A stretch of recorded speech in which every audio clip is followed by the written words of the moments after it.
starting in 2023, a British non-government organization which specializes in conflict resolution invited me to help them bring this guy out of the terrorist world and into regular politics. And at first, I have to tell you, I was very leery of going. I sort of had images of me in an orange jumpsuit with a knife to my throat. But after talking to several people who had gone in, and one of whom had met him, I decided to take the chance.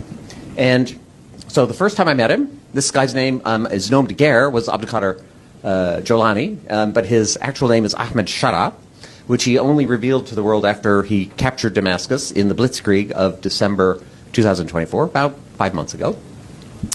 First time I met him, I sat down next to him, and I'm literally as close as I am to Roy, and I said, this is all in Arabic, I said, never in a million years could I imagine that I would be sitting next to you. Long beard, in fatigues. And he looked at me, he speaks very softly, and he said, Wallah ana, me neither.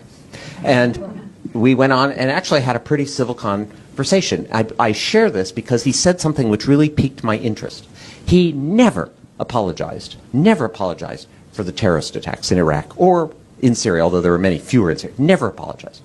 But he also said, you know, now I am governing an opposition-held area of northwest Syria, and I am learning that the tactics and the principles that I was following in Iraq do not apply when you actually have to govern 4 million people.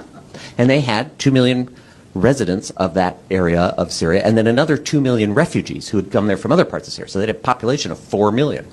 He said, I am learning that to govern, you have to make compromises. I was very struck by that.